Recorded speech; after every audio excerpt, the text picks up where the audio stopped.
I call the member for Noosa. Thank you, Mr Deputy Speaker. As a member of the Innovation, Tourism Development and Environment Committee, I would like to thank the Queensland Audit Office for their excellent work on the follow-up of managing water quality in the Great Barrier Reef Catchments Report 16/2017-18 that highlights key improvements, gaps and priority issues well.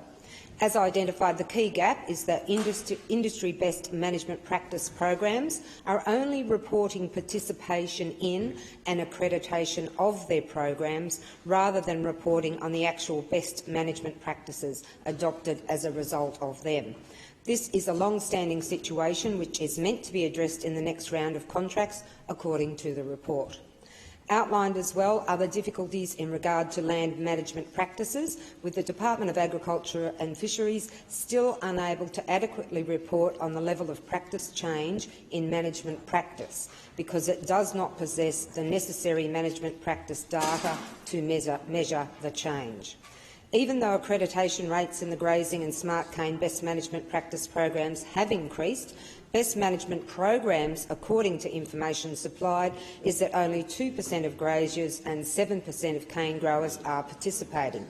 It may be that programs, incentives and engagement delivered through regional NRM groups will be effective in achieving higher percentages involving partnerships with government extension officers, industry groups and commercial deliverers, and should be considered.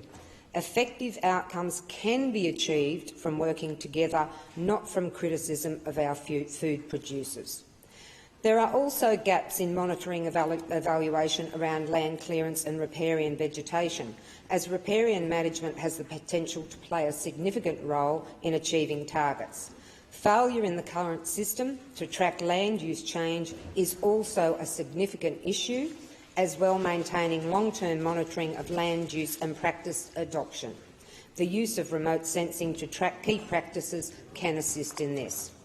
Most importantly, the report identifies the degree of variation between the reported achievement in water quality parameters and the 2018 targets, and is an issue to ponder and for further investigation. The level of investment from both tiers of government may be insufficient to achieve the required change through voluntary practice change alone, and incentives should be considered as well offsets.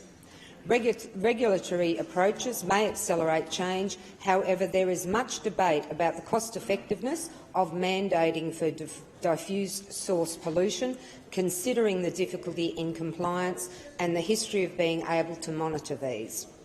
An aspect to consider as a last resort, and a good one for, I am sure, future lively debate, is the 80-20 aspect, which could provide the potential to achieve large reductions in off-site flows of nutrients, sediments, pesticides and other chemicals through land use change negotiation or even acquisition of 20% of the most vulnerable or polluting parts of the landscape. Or, as otherwise suggested, this could be as low as 5 to 10% of the Reef catchment area. In closing, thank you again to the QAO, my fellow committee members, the departments and agencies involved, and all who are working hard in this space to deliver the very best outcome in these essential endeavours, including our hard-working farmers and industries who require our assistance and partnerships, not further hardships, to achieve this. Thank you. Deputy Speaker.